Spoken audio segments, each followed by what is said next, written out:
Hello, Daylight Church Online. I'm H.L. Hussman. I'm the lead pastor here at Daylight, and we just want to say thanks for tuning into our broadcast and being a part of our online community. We've been brainstorming ways that we can effectively and efficiently connect more with people in remote locations that are watching us online, and I have a few opportunities I'd like you to know about. Number one, if you would introduce yourself, we would love to know you. You can email online@daylightchurch.com. That's online@daylightchurch.com. Just tell us who you are, where you're watching from, how you found out about us, and any other relevant information that you wanted to share. We would love that opportunity.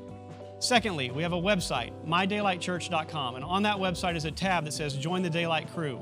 There's things that you can do off-site that would benefit us and allow you to engage more with the community. You can join our prayer team and our prayer ministry.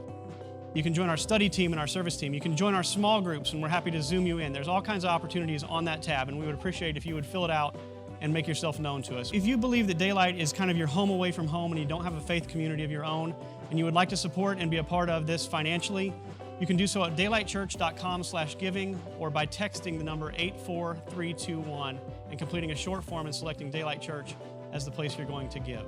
If there's any way we can serve you, we would love the opportunity, and you can always reach us at online@daylightchurch.com. Thanks, and enjoy the service. I have been a bit of an emotional basket case the last couple of weeks, and appreciate all the encouragement and kindness you guys have shown me since the loss of my sister. And so because I was a basket case, I decided I'd just do something really unemotional and easy. I'm going to talk today about the myth of being in love. And as a pastor, one tends to pray and prays for the congregation and prays for ministry and that God will do what God wants to do. And today I'm praying that I believe God is always speaking. I believe God is always communicating, and it's kind of up to us to tune in. That's why Jesus says so many times, let him who has ears, let him hear. And I have no idea why. Of all things, it's just the weirdest thing, but I just cannot get this idea of marriage and marital healing out of my head. And I'm going to do what I feel like God's asking me to do, even if it doesn't make any sense.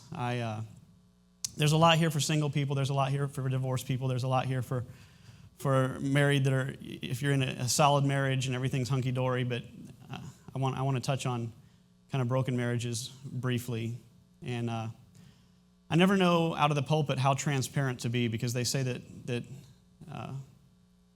it breeds contempt when you know someone well. Like, familiarity breeds contempt. And so I'm going to talk a little bit about my marriage, which is in general a pretty darn great marriage, but we have our moments. And then I'm going to talk about kind of where I'm at emotionally and spiritually by the end of the sermon. And just want you to bear with me for a second. This is a post that I did on my wife's birthday last week, or this particular year. 2021 is what I'm trying to say, this year. And I wrote there's a song involved and some high praise, and there's 54 pictures of her and how much I adore her. And it concludes with this. It says, someone reading this might think she sounds like a saint, and they would be right. My life with you is so far beyond blessed that there is no way I could adequately write it. You're beautiful inside and out. You're genuine, true, and trustworthy, and you are and always will be the one for me. The fact that I'm your husband makes me feel better about myself than anything else I can think of.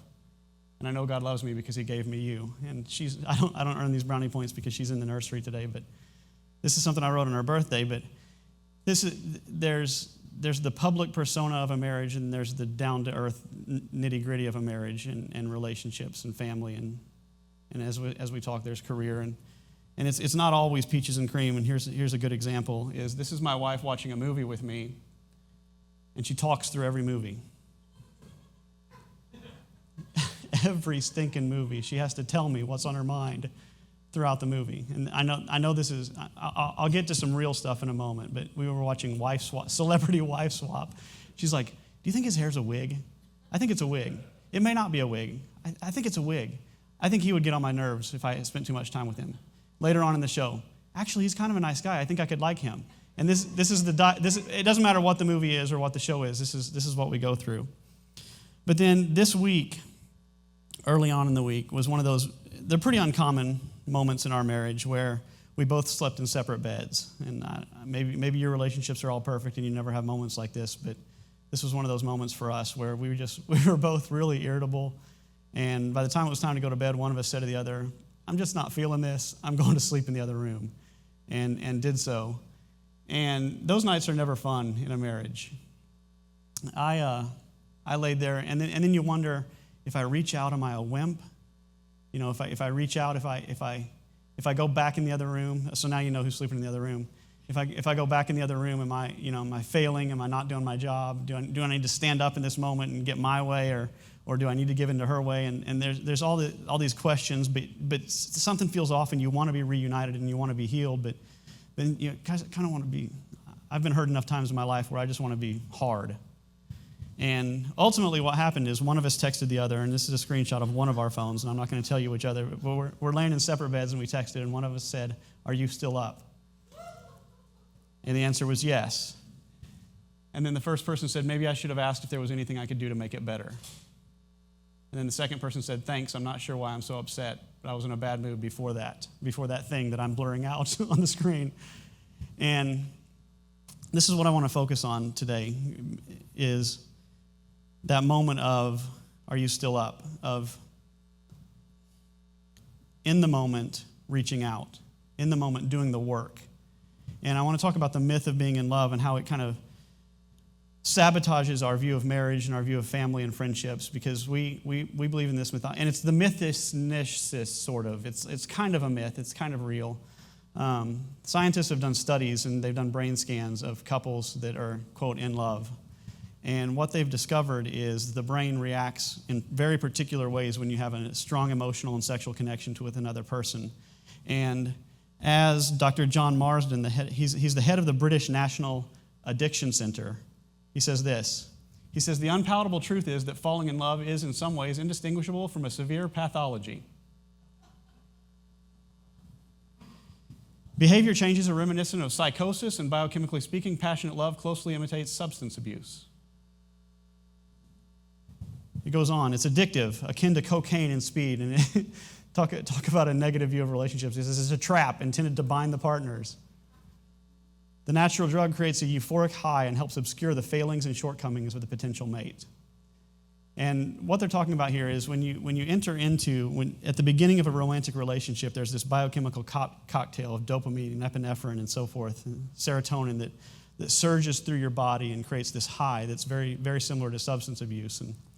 And your very first, most of us that are aged, I'm 48 today, most of us can remember our first relationship and what that was like. It was like, whoa, I mean, it was hard to control. And what science tends to show is that the more often you have that kind of relationship in your life, the more of a deadening or lessening effect that happens. And so your first in-love experience is going to be one of an extreme high for a very long time. And they say the in-love experience for beginners can last up to 2 years. I mean, you can have a crush on somebody, and then that crush becomes a relationship, and that relationship becomes something committed. And for 2 years, you'll ride that wave and ride that high. And as it said in this quote, it says, you'll obscure the failings and shortcomings of the potential mate. You won't see the potential negative. They spit pretty at this point. I mean, anything they do is done right, and it's hard to see the shortcomings. But here's the reality, and here's the unpalatable truth, as the doctor said, is that feeling is going to fade, and it always does. It always has. It always will. It doesn't last. It's not permanent. It was never meant to be permanent. It was a trap that binds you, and I believe it was a God-given trap, a God-given connecting point. But it always fades. And if you've been hurt throughout your life, if you've been hurt, so your first relationship, that feeling, that high could last an extended period of time, 6 months, a year, 2 years even. But then it's going to fade. But then if that relationship ended and you started a new relationship, you're a little wiser at this point. Your eyes are a little bit more open. It's not going to be as easy to obscure the shortcomings of this new mate or this new potential partner. And so the in-love experience tends to last a little bit shorter time. The second time it might be a year or 6 months. And the third time it might be 3 months. And the fourth time it might be 6 days. And eventually you can become hardened and calcified, and the in-love experience doesn't affect you like it once did, because addicts always need a new high. When you have epinephrine in your system, when you have dopamine and serotonin in your system, you need more the next time to get to the same level. And so what we find is in the modern mythos, we expect romance and relationships to be kind of along this list. My favorite movie of all time is Sense and Sensibility. I'm not ashamed of that. I'm very proud of it, because it shows a sensible view of relationships, a thinking person's view of relationships. But because of that, I watch, and this is one of those transparency moments. I watch shows like Married at First Sight. Does anybody watch Married at First Sight? Yeah. Married at First Sight is when people meet for the very first time at the altar and say, I do, because a team of experts have arranged their marriage. And the experts turn out to be not so much experts because their failure rate is astronomical. They do horrible. But it intrigues me, like, is there a sensible approach to relationships? Is there a sensible approach to romance? For some reason, my brain wraps around that, and I think there's got to be. And I remember on one of the episodes, one of the girls, like 2 weeks out from the altar, says, I'm just not feeling the butterflies anymore. And I'm thinking, somebody needs to slap you. Like that, really, 2 weeks in, I just don't feel the butterflies for you anymore. And because the butterflies are gone, then the marriage has failed, is her opinion. And this is what we expect. We expect butterflies and warmth and ecstasy and satisfaction and laughter and completion. And the magic thing is from Sleepless in Seattle, Tom Hanks and Meg Ryan. And does anybody remember that line? It says, the first time we held hands, it was magic.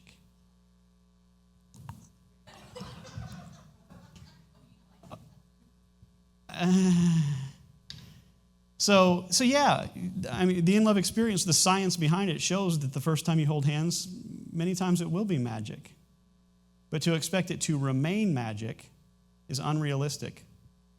It's not how the world works. Instead, there's a list of other characteristics or factors you might consider, expectations when it comes to relationship, and they're more like along this line. Compromise and communication, endurance. Nobody says fall in love so that you can endure and be patient with your spouse. That's just not the message that the modern day mythos conveys. It says patience. I accidentally put patience on the screen twice and had to delete it when I was coming up with my list, because patience is for sure, certainly in every relationship, patience is important. Understanding, forgiveness, and sacrifice. And so sacrifice is highlighted here over magic on the first list. If you're expecting magic, you're not going to get it. If you're willing to sacrifice, the magic is going to possibly kind of fall in line, which means what we're looking for is companionship, trust, and cooperation, and character change. You see, this is a list of character. This is a list of character traits. The ability, there we go. Communication, endurance, patience, understanding, forgiveness, and sacrifice. These are this is who you are. This is a list of what you feel. This is a list of who you are.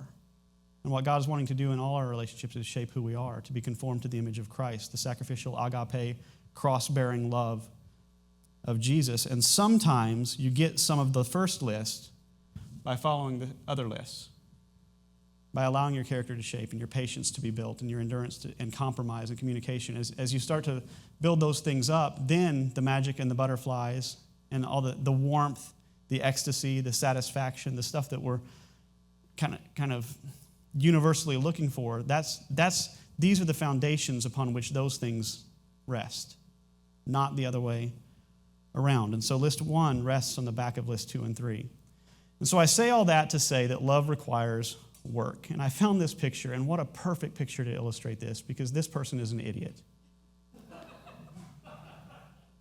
I mean, when you see the picture, you're like, ooh, sunrise, biking with my lover. What's going to happen here? A wreck. A wreck is going to happen because the person in the front, the lady, is not keeping her eyes on the road. Sometimes love requires keeping your eyes on the road, keeping your hands on the wheel, doing the work. And this was a perfect picture to say that shows otherwise. And typically, unless somebody pointed it out to you, you would see this picture and go, magic. No, idiocy. And so I'm addressing marriage, and there's a much bigger picture here than just marriage. This enters into our entire ethos. But I want to say that I'm going to push doing the work when it comes to love. When it comes to love in your friendships, when it comes to love in your workplace, when it comes to love in your family, it's never going to be fairy dust that somebody sprinkles and everything is going to be fantastic all the time. That's just not how the world works. It's not how relationships work, because we're all broken people trying to fit together. And it's always going to require work. What I'm not saying today is that you should work on an abusive relationship, and I want to make that crystal clear, because sometimes pastors from pulpits and in counseling sessions will say, you just need to work harder, work harder, work harder, when actually you're with a narcissistic abuser. And I'm not saying that at all. But I am saying that the magic happens following the work. And it's part of our entire life. It's the myth of being in love, this fairy tale description of life, this Disneyland mentality that everything is supposed to be magic and everything is supposed to go well all the time invades everything. And the in love mentality invades our friendships and our careers and our money and our health and our bucket lists.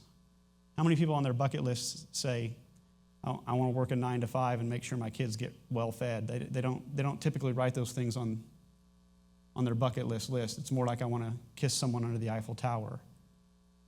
I want to keep gas in the car is not on anyone's bucket list. But all the list one stuff, the exciting stuff, the things that you want to do that you feel existentially you need to do to achieve some kind of satisfaction, they're all built on the mundane. They're all built on the work days. They're built on pedaling that bike and keeping that bike upright. That's how it works. And so I hope you see this isn't just about romantic relationships or marriage, but it invades everything. It invades our entire mythos. And then finally, I want to point out that it invades our relationship with God.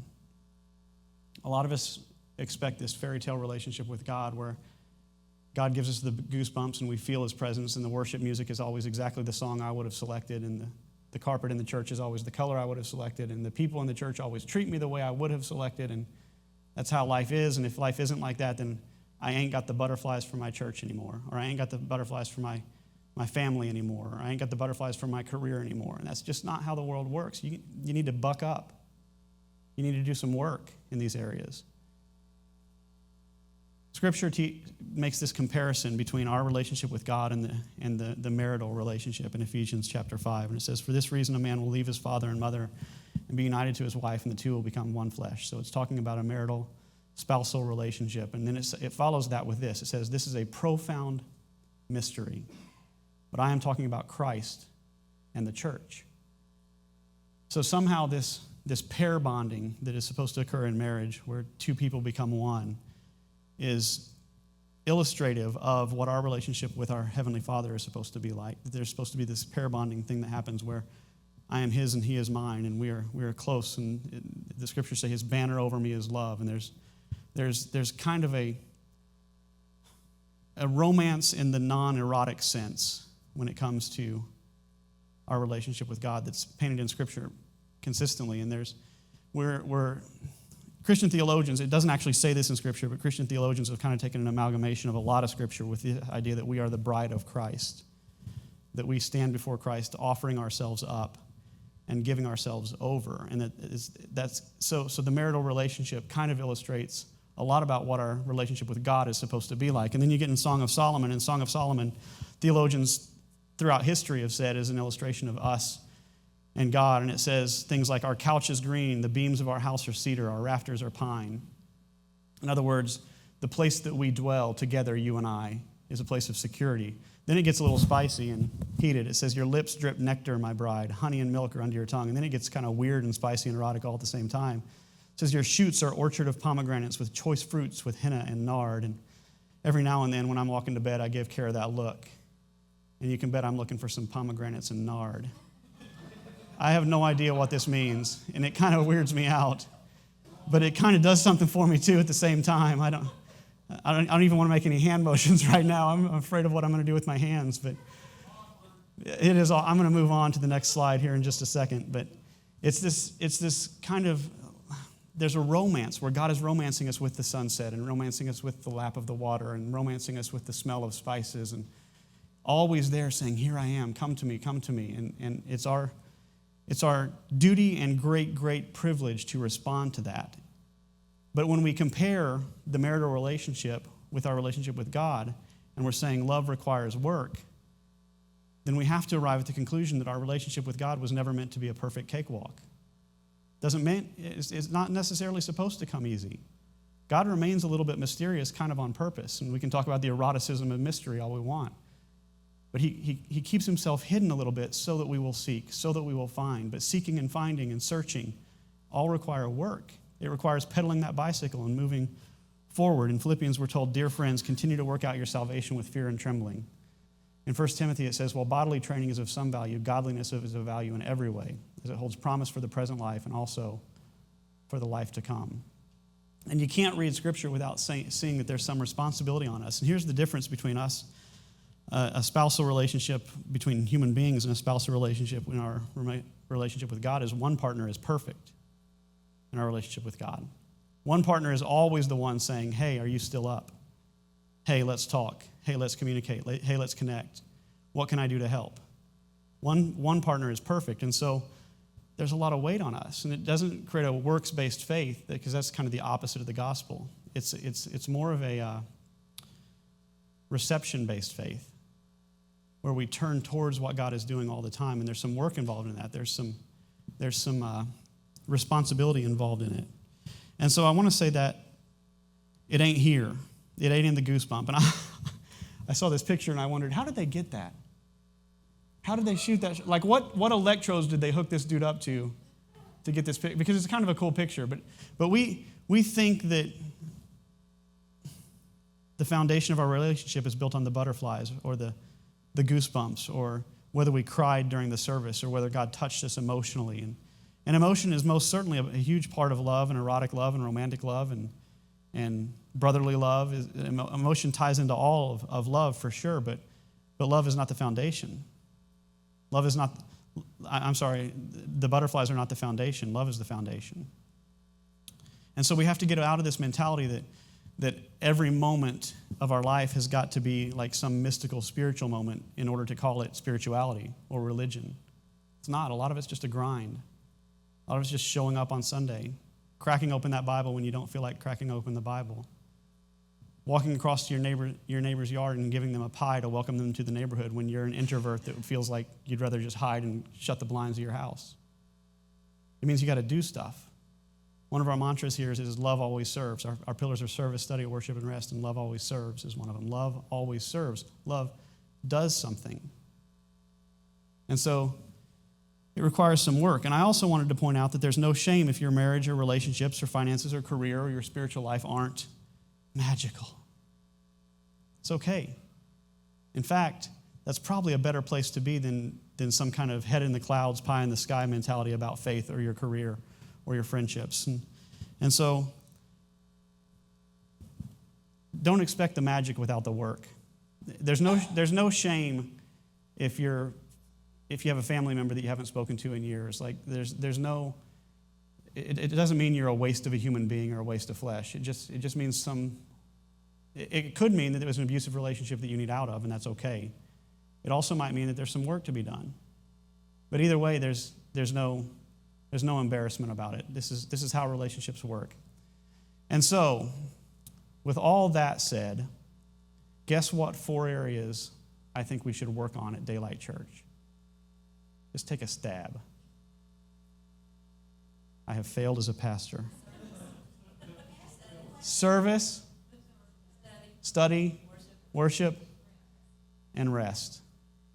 I want us to take a are you still up approach to service, study, worship, and rest, because you see that was, Kara and I ended up sleeping in the same bed that night because one of us reached out and said, are you still up?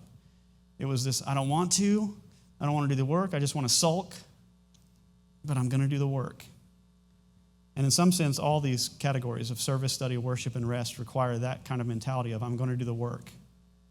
I'm going to do the work. I'm going to take my responsibility and act on it. And so I want to touch on them very, very briefly. We're going to start with study. To do the work of study means cracking open that Bible. It means, does anybody watch Cart Narcs on YouTube? Anybody know Cart Narcs? Cart Narcs could easily become an obsession of mine.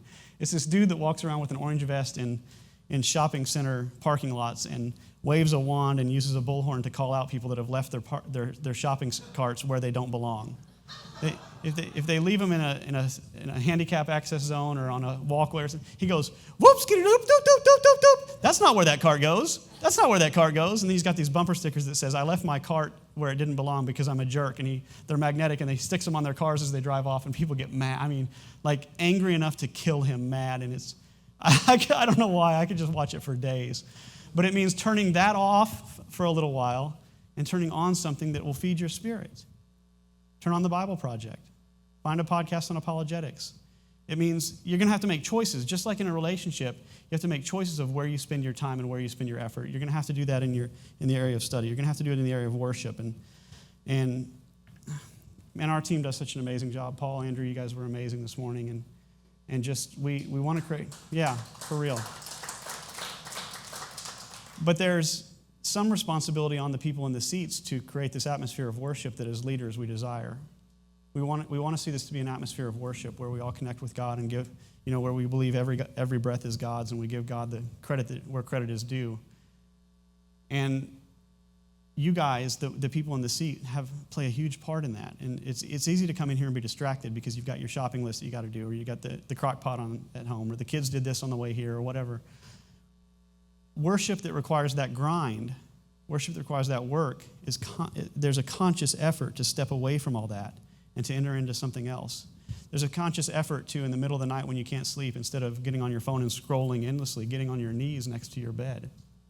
It's a conscious effort that's required. And it's just, it doesn't mean your relationship is centered on whether you do this thing or this action or that work at the moment. It just means that you love enough to act. You love enough to do. And you take some responsibility. I want to talk about service. I've got two really exciting opportunities coming up. Number one, Nancy Deal, I emailed you this week asking if you were going to be here, and here's why. Nancy has been around Daylight Church for many years, and she's a single lady that I don't think I'm going to embarrass you too much, but she has some medical difficulties where she kind of hurts from head to toe most of the time. She's a lovely lady that smiles and will greet you with a friendly countenance, but I mean, it's fair to say you're hurting most of the time, isn't it? Okay, I'm going to take that as a yes. And I know that she has a home that I've seen her work. We've hired her a couple times to do painting around our house, and she works her tail off. I mean, she shows up and works and works and works and works. And I know she hurts and hurts and hurts and hurts, and that she goes home and is in maybe agony from all the work she did. And we as our service team, we're trying to figure out what's a way we can reinvest in our congregation. Because we do service projects regularly, and one we'll talk about in just a moment. But one of the things was, we need to find somebody in our congregation that could use a hand. And so we're going to storm Nancy's house coming up. And we're going to clean gutters and haul pot soil and move plants and whatever you want us to do. But I'm going to talk with her pretty soon and just say, what are some dates that we could do this? And then we'll pitch those dates to you guys, and we'll get a sign up online. But for right now, that's where it stands. That's our next service project. We love you, Nancy, and we're excited to get to serve you. And we've also got a representative from Kentucky Refugee Ministries. Maha, would you come up with us today? 1 second, I'm going to mute my mic so I don't feel. And I've heard from a couple of different sources recently. I've seen it online, and at our event Friday where the pastors were here, and a prayer event I had with some pastors, there is an influx of Afghan refugees coming to Louisville, and it's a couple hundred, 200. I've heard as high as 350. That's what I've heard. And we're trying to figure out as a church, how can we help? Like, how can we make a difference? And I know Maha and Becky have been talking, and Whit and Cindy Whitaker are going to kind of spearhead that, and we're going to at least adopt one family, but I figured we'd just get it out in front of you guys. But this is one of those moments where you have an option to do something, to serve as an act of worship, as an act of love. Will you just tell us a little bit about Kentucky Refugee Ministries first? Can we start there? Our mission is to resettle newcomers, refugees coming from the Democratic Republic of the Congo, Iraq, Syria, and Afghanistan. So when we talk about resettlement, that involves finding housing for a family, picking them up from the airport where we welcome them. There is a caseworker for every family, and there will be also an interpreter, and then we take them home. We apply for medical insurance and school registration if the family have kids, and then finding them jobs after 90 days of their arrivals. And we keep in touch with the families for years. We say that we are for 5 years, but actually it's more than that. We just are very compassionate about what we do. And to me, this understanding the gospel and understanding kind of the mentality of Jesus, this just strikes something in me that says that's the thing. I mean, doing this is about as good as life gets, and about I think if God puts a big stamp of approval on your life and says, well done at life, it's going to be somehow connected to this kind of mentality of serving people that are hurting and finding. And my understanding is some of the people from Afghanistan are already here, but on military bases and kind of unable to get out at this point. Is that accurate? That's accurate. They are here. They are in the military bases. Actually, 3 of them, I think. Well, one of them is in Virginia, and the reason why are there because we need them to. Their papers needs to be processed. So these refugees, or what we call SIVs, they hold special immigration visas because they have served American soldiers when they were in Afghanistan. However, during the evacuation process, and because their papers were not completed in Afghanistan and Kabul, they are stuck in these military bases. So we are talking about people who helped American soldiers, interpreters, mechanic, those who provided transportation.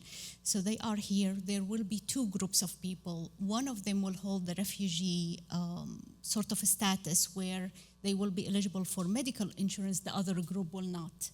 And then they have to apply for another category, and basically it's really a category called asylum seekers, where they won't be able to have all of the benefits that's provided by the state. That's why we need your help. Which begs the question, how do we help? Basically, and I would love to invite a team of you or a group who would welcome them with me at the airport arrival. I think the idea of welcome is very important. I have been to so many arrivals. I have welcomed so many families with different churches. And the reason why we need to show them that we love them, we care for them, so that they integrate into our community. And yes, KRM can provide services, but we cannot connect them with American families, and it's really important that these people connect with their community and they feel the love, the care, the compassion that we can give them. And then in addition to airport arrival, you can buy them groceries, welcome meal, and be friends. I have been to many outdoor meetings because of COVID. I mean, we provide outdoor meetings or Zoom meetings, but we need to keep the connection going on with these families to make them feel that they are part of this community.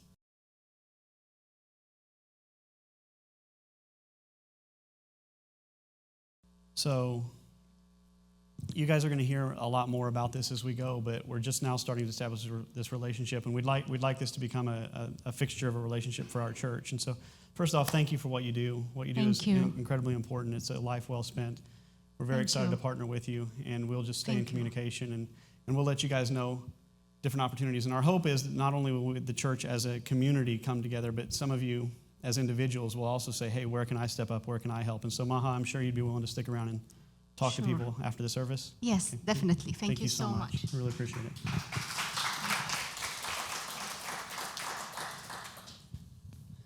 And finally, briefly, we come to the pillar of rest. Last Sunday, and I know I'm going a little over time, but you'll forgive me, please.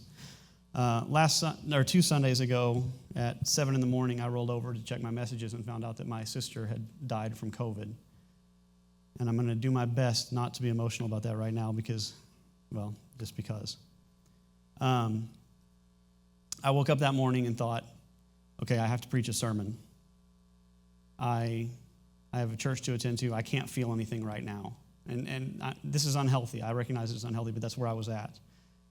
And so I, as I always do, got up, went downstairs, looked over my sermon, and I just found I just could not connect with the sermon at all. And then I did not want to call Rusty and say, Rusty, you got to preach, with an hour and a half left, 2 hours left to prepare something.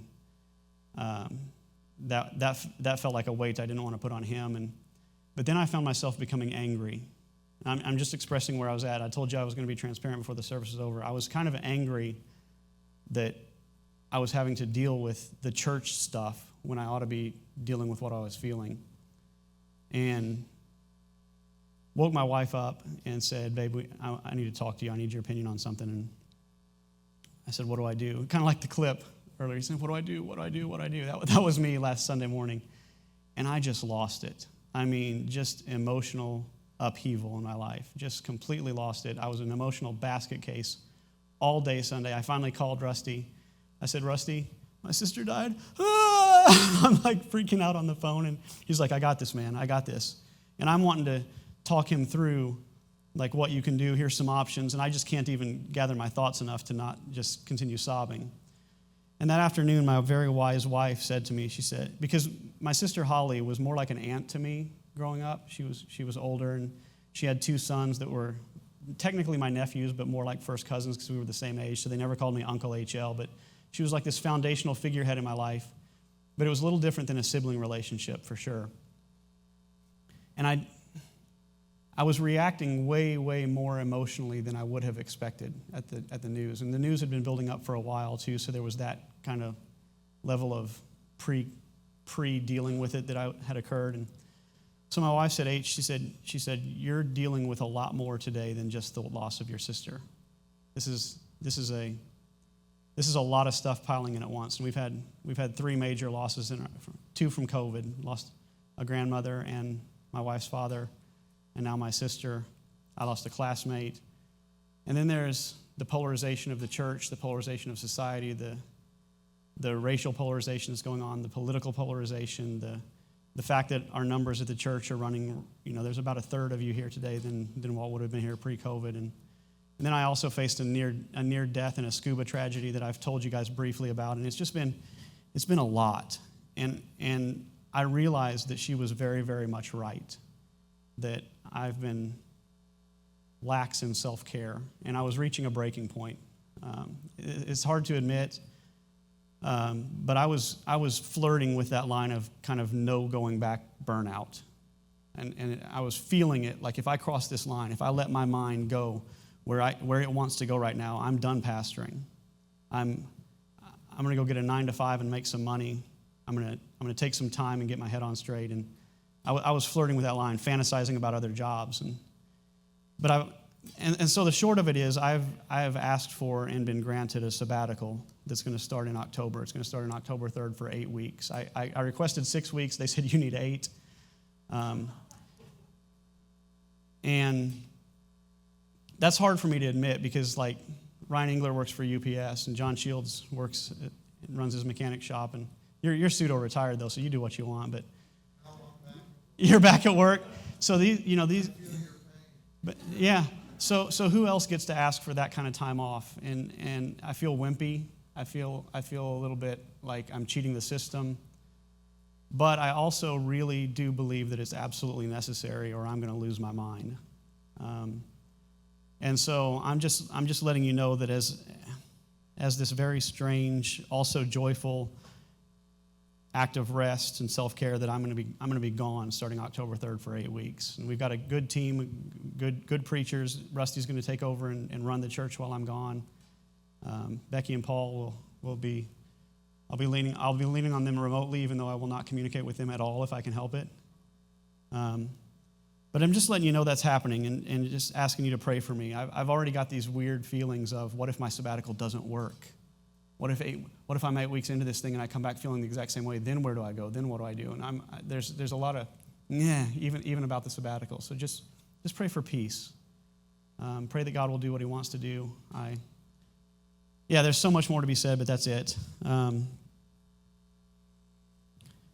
So when it comes to rest and your rest, the great commandment was love others as you love yourself.